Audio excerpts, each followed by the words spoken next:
January 31st, 2019, I posted my very first YouTube video. It was how to sew a straight line.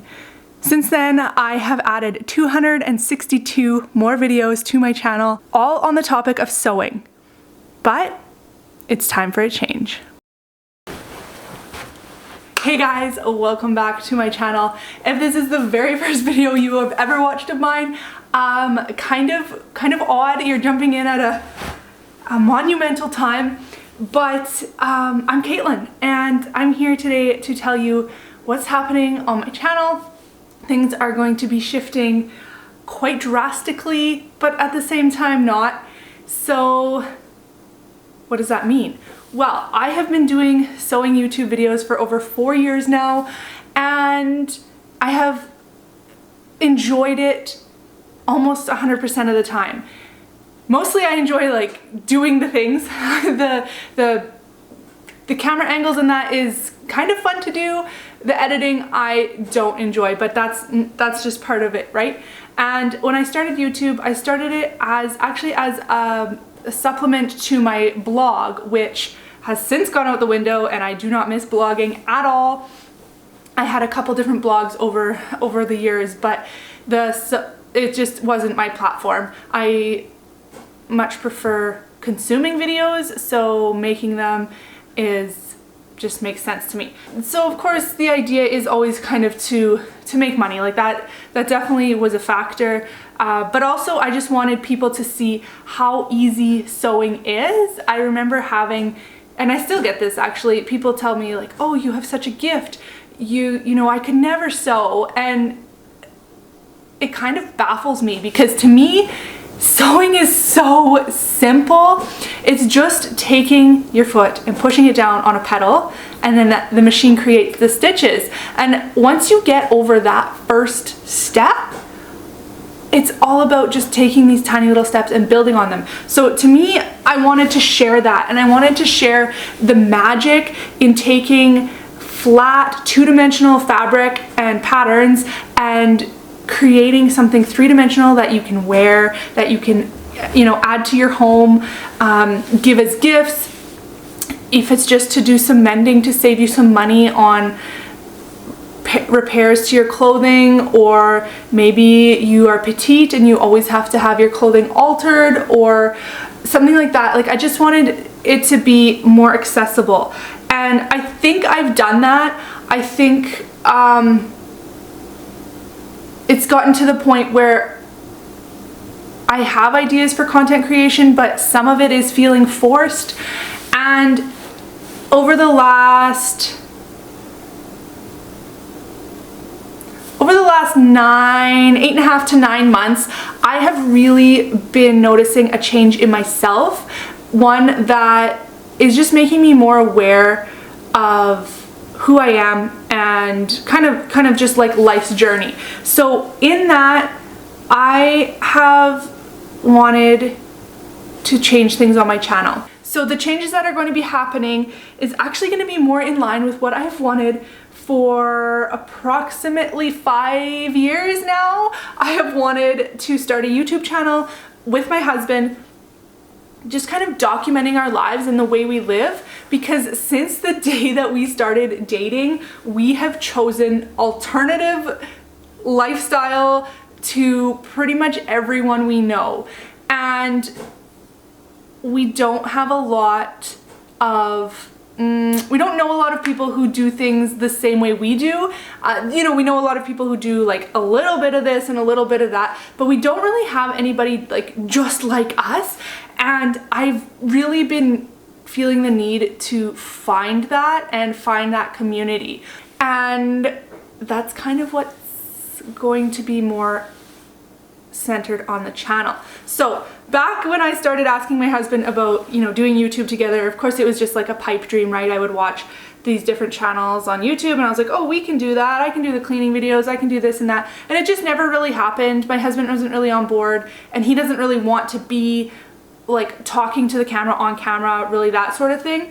So I did my sewing thing and it's been going well, but also it's plateauing. So now is the time to make this shift. I'm really feeling this pull to connection and just finding other people in the world who are doing things that we are doing and connecting with them. So don't worry if you are scared that like none of my content is going to resonate with you. I'm still going to be doing sewing because that is still a huge part of my life. But I think to make things clearer, I'm going to go through 5 facts about me and about our family that is going to kind of lead into what to expect on the channel. So I'm very excited to share this all with you, but I'm also like hella nervous that I'm just going to wake up the day that this video goes live and I'm gonna just have a giant mass unsubscribe and I'm gonna be left with 0 subscribers, and then this will all just be like the opposite of what I wanted. So my hope is that some of you resonate with what I'm going to be sharing, and then that I can reach more people to kind of form some sort of community or connection, and you know, we can chat about things like that. So that all being said, I also want to mention I do have people in my life that I do connect with, and I do have a, you know, we have a beautiful community that we're part of in different realms of our life, but just like nobody doing it the exact same way. And I know there has to be people out there. So I'm hoping that this video can reach those people. So 5 things about us. Number 1, my background is in agriculture. I worked in a country elevator. I did the whole certified crop advisor thing. I married a farm boy. I grew up on an acreage. My parents never farmed grain crops, but we did always have animals, livestock. And that's the furthest thing from what I thought I would be doing when I was a child. I was not the one to be in the garden. I hated being in the chicken coop. I just wasn't a fan of like any of that, but I always liked watching things grow. And that is really what pushed me into that world. And I still love watching things grow. Nature, being outside, connecting, putting my bare feet in the soil, those are things that are fundamental to me, my health, my happiness, my spirit, and things that we are raising our children to be centered upon. Does that make sense?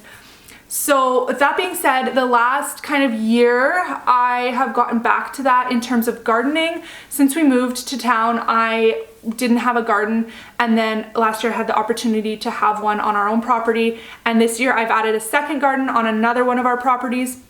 So I've really gotten back to the growing, the harvesting, and the preserving. So you're going to see that on the channel, quite a bit of that. Actually, one of the first videos I've already filmed is planting our seeds, starting our seeds for the spring seeding. And it's just something that's so rooted, I guess, to be a punny, but it's just so grounding and something that our ancestors have done, and just something that brings so much joy, and yet it's so simple. So that's very big. And this year I'm adding some crops that I've never grown before. The last year, I guess, I've also enjoyed foraging. So this is new to me, something I've always wanted to do, and then last year I just bit the bullet and started. And it brings me so much joy to learn the native plants to our area, as well as other introduced species, and how we can harvest them responsibly and use them in our daily lives and in apothecary, and everything like that. So that's been really fun. It's something that we can do as a family, not just berries, but roots and leaves and flowers. And it's been really enjoyable to create those relationships with those plants. So that's also something that you'll see a little bit of. I'm kind of hesitant to post a lot of that, but there will be some foraging on the channel. Number 2, we choose to be a modest income family. So we own our own construction business, and my husband runs the show there. He does all the work himself, and then I do kind of the paperwork, book work of that. And that's it. We don't have a robust income. We don't want a lot of income. We don't want to be always chasing that dollar. We don't want to be living just to work. And truth be told, if my husband could stay at home with us all of the time and we could find a way to like get what we needed and make money just to survive being together, that would be a dream come true for me. So that's kind of our choice. Again, alternative decision. We want to live simply. We want the freedom to do what we want, and we want the freedom to do what we want with our money. So we are actually 5 payments away from having our mortgage paid off. And that's been a 5-year plan, and it's coming to fruition. And it seems like scary to tell the internet that, but we are on track for that as long as nothing catastrophic happens. And that has been our goal, what we've been working towards, even on a modest one income. And it's just meant sacrifices elsewhere. And that's pretty uncommon, again, where we live, like with the community that we are living in. And it came with downsizing. It came with like a whole slew of changes, and it hasn't just happened overnight, obviously, but that's kind of our choice. And we choose for me to be at home with our kids all the time. That's also very important to us. And it's just been something that's been challenging in a lot of ways, but so rewarding, and the rewards completely outweigh the challenges. So to summarize that, we do choose to live frugally. We choose to spend our money wisely, have very smart investments, or what we hope that are very smart investments, keep our expenses low, and not carry any debt. That's been a huge thing too, that we don't have vehicle payments or credit card payments or any of those types of things. That's been very, very important to us to be able to maintain this lifestyle. And as I said, our priority is just family. That is the biggest reason we moved to town, was to spend more time together as a family, as opposed to just doing yard work all the time. And everything else at the end of the day is meaningless. So our family is number one, and spending that time together while our kids are small especially is very, very, very crucial to the way we want to live. So that has meant living small, living simply, downsizing, and minimalism. Which brings me to number 3. We are what I like to call eco-cheap. So there's kind of 2 facets to this. Number 1 is we do live on a pretty tight budget. So we look at things and we say, how can we do this for free or for the lowest cost possible, but still have a quality product in the end? When we built our home, our last home, that was kind of our ethos. Like, we didn't have a lot of money. We were trying to do it for free, everything we could do for free. And that just kind of became ingrained in us. So now we've learned that we can do things for free or for very close to free.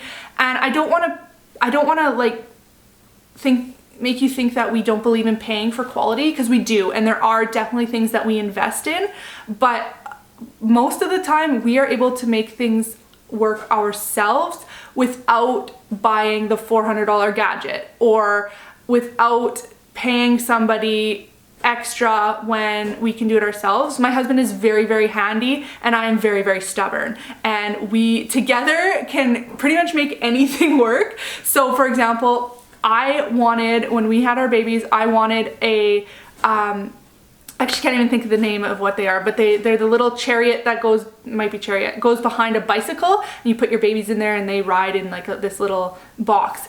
And they were outrageously priced, but also not at the same time, but more so we couldn't afford them. But also I tried one out, I borrowed one, and there were things I really didn't like about it. So in the end, what ended up happening kind of by accident was we already had a wagon. So what we did was my husband made a hitch for our bikes, and we attached the wagon to the hitch. And obviously this didn't work when the kids were babies, but as they outgrew the stroller and could sit in the wagon, this is what we did. this is what we still do now. Our children are 6 and 5, actually going to be 7 and 5.5, and I still use the wagon behind the bicycle. Actually, we got new bikes and we still need hitches on them, but that was pretty much free, and it's just something that we already had and we could use to make our lives easier. So that's kind of what I mean by eco cheap in terms of frugality. But the eco part of that comes from us just not wanting to consume. We don't shop, like we're not shoppers. Going to the city, I'm like, get there, go to my appointment, get groceries, come home. I don't enjoy shopping. We don't buy clothing, which you know if you've been here before, because it's been a challenge of ours for a couple of years now. I sew everything other than undergarments I will buy for the kids and my husband. And if we do buy something, it's secondhand. So we're really conscious of that and really conscious of where we are spending our money. We do like to vote with our dollar and kind of buy things that are going to last a long time, so that we're not just continuously buying the junk that just gets thrown out. So you will probably see a lot of those creative solutions on our channel. I love thrifting. We love getting creative with solutions to things. We do have our home and our yard and a shop and a couple other properties that you might see on the channel. So it's all about just using what we have and trying not to contribute more to waste. And that is really the core thread of our lifestyle and how we make our decisions. So for example, right now I'm wanting to not be purchasing bags of flour because the prices has gone crazy. So how can I do it myself? Like, I've started making yogurt myself. How can I make flour myself? So now I'm looking into purchasing a grain mill so that I can just buy raw grain from my father-in-law or friends of ours who farm and mill that instead, have it fresh and there, and save us a lot of money, as well as not contributing to the middleman, right? All the transportation stops in between. Number 4, we are serious newbie adventurers. We love getting out there and exploring, hiking, like I've already mentioned, foraging. We also hunt. We love camping. We're coming into our 3rd summer now with our tent. We've used it in many different months of the year. We just spent a night in the snow with it, and we just love that. So actually the adventure, I'm gonna shout out the Outdoor Boys on YouTube. That's kind of what has spurred this in us. The kids love watching their videos and watching all of Luke's Arctic adventures, and we just enjoy being out together, exploring in nature, again, just learning about the flora and the fauna of our area. We do also like going elsewhere. We are planning a trip right now. It's not for sure yet, so I won't share details, but we are planning a trip right now to another country, and it's beautiful and warm, and we don't want to spend the money on the hotel rooms or the Airbnb, so we are going to camp. We are going to tent if this all goes according to plan. And that has also kind of inspired me to share a lot of those types of videos, because looking into it, there's not a lot of content created on tent camping in foreign countries. So I've thought about sharing some of that. So we'll see how that goes, if that's a hit or not. But you will definitely see camping info on our channel. And again, a lot of that is done on the cheap.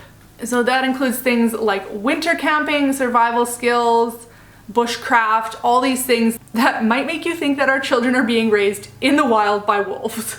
And number 5 maybe isn't too interesting or surprising, but we are real people. This is our real lives. This is how we really live. And that's really what I'm striving to share, is that this is attainable, and it didn't happen overnight for us. Looking back, it was a long time coming, but in a lot of ways it can happen quickly. And if you have that desire to change your lifestyle, quit making excuses. You will almost never hear me make an excuse. I I just don't believe in them. I don't have time for them. Either I'm gonna do something or I'm not. Either it's important to me or it's not. And I kind of preach that because I just feel like too many people waste their lives with what could be or what should be. And witnessing that kind of, I just noticed that it contributes to a lot of depression and negativity. And those are two things that I just don't resonate with. And I do think it has a lot to do with me just being willing to get things done. And if I'm not, then I need to let that expectation go. That's a really big part of why I want to share all this too. So when I decide I'm going to do something, I'm too stubborn to not find a way to do it. I mean, obviously, unless it becomes too taxing and we realize that it's not a smart idea, but I will find a way to make it work. And it might not be the way that I originally had intended or envisioned, but in the end, it's going to be something that is satisfying, if that makes sense. It's just a commitment to myself, I guess. So it may seem like we have it all together. Most days, yeah, it feels pretty close. But it takes a lot of work and discipline. For example, we wash all our dishes by hand because the dishwasher was causing too many fights and problems and a slew of other things, like it took too much time out of my day and I dreaded it, and it used more soap and more water and energy and all these things. So we just got rid of it. Like, that's how stubborn I am, you guys. I just got rid of the dishwasher, and I'll wash the dishes by hand because it simplifies.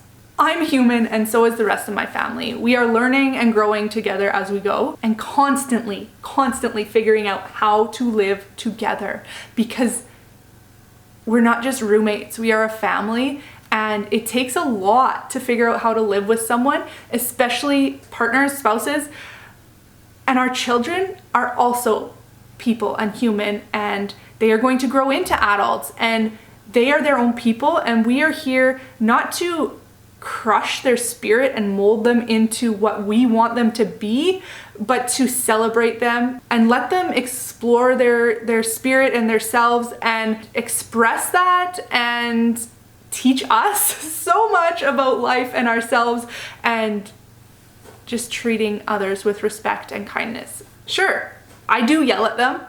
I do speak without thinking. I also sometimes leave my house a colossal mess so I can lay on the couch for 2 days with my kids. And I hope that I'm able to share that as well and express that I don't have it all together all the time, and kind of the raw side of parenthood, of life in general, and how I work through that, since I do feel like I am a very positive person. Because giving up is just not an option for me. So that all being said, I would like to introduce you to the new channel of Seasonally Productive. Why Seasonally Productive? Okay, so here's where it gets really good. I have for a long time always thought that I needed to be doing something, be productive, be efficient. I had to have 6 things on the go at a time. If I could cram in 37 things in one day, I was the best person in the world. But here's the truth. That didn't always make me feel good. Sure, it was so addicting to cross things off the list. I loved running errands when I could knock off a bunch of things in the time that my daughter was at her gymnastics class, but it also left me operating at this high stress level and low frequency. So I just wasn't into that anymore. Like, every little thing that went wrong was an immediate sabotage to my productivity. And once I learned to let that go, my life has just gotten so much better. I feel like if I would have made these changes 10 years ago, I would have no gray hair. But obviously the journeys are for a reason. So in the last 9 months or so, I've really learned that productivity isn't key, and it can be important for a lot of people, and that's good. But I also want to stress that it doesn't have to look the way that you think it needs to look. So each day we're productive. Every day that we wake up, we're productive. Whether that means you stay in bed all day to rest your body and your mind because you need that, or maybe that means you get up at 5 a.m., you do a workout, you have your healthy breakfast, you go to work, you come home, you take your kids to their soccer practice, and then you come home and you do another hour and a half of your side gig before reading for 3 hours and going to sleep. That might be your productivity for that day. We all measure productivity different. And what I'm saying is it can be anywhere in between. And meeting with some sisters the other day, the topic came up of productivity and feeling like we always need to be productive, especially as moms, stay-at-home moms. We feel judged, and I know everybody feels judged for certain things, but it can mean when we have company over, well, why isn't your house clean? Because you're home all day. Things like that. And why does our house need to be clean? We live here. Our kids play here. We work here. We create. We cook. Obviously, there's going to be messes, and you don't need to be 100% productive 100% of the time. It can be seasonally productive. There's seasons of my life where I don't sew very much, and having my sewing channel made me feel like I needed to be. And it made me feel like I had to be pumping out all this stuff, and that didn't align with who I was. And if I don't put it out, well, then what? Because now I'm not being productive, I have nothing to show. And it was just this vicious mental cycle, and it needed to end. So when I'm not creating sewing, what else am I doing? Well, I'm being productive in my garden, or I'm being productive with my children, spending time with them, investing in them. And I mean, that happens most days, but some days, some seasons, I spend all of my time with them. Some seasons, I don't.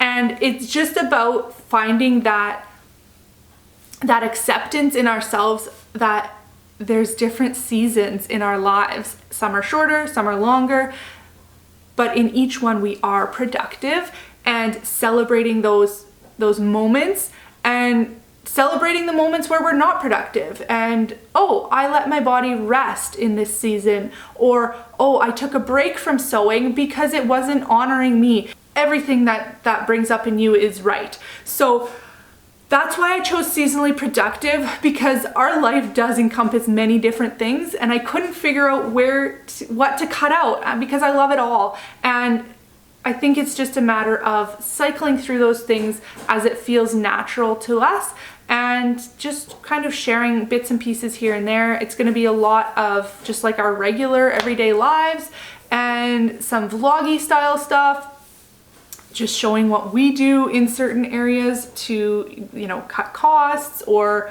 be more eco-conscious, or how we garden. So I hope that resonates with you, and I hope that I don't just, you know, completely lose you all, because I do enjoy the little bit of community we have created here in the sewing world. But it's just time for me to evolve, and I'm glad that we had this. I'm glad that I have the opportunity to do this. I'm so grateful, and that's not lost on me that I have the opportunity to do this freely, that maybe some of you will stick around. And for those of you who are new and are choosing to subscribe and to stick around longer, I am so grateful for you as well, and I can't wait to create this community together and to get to know one another better.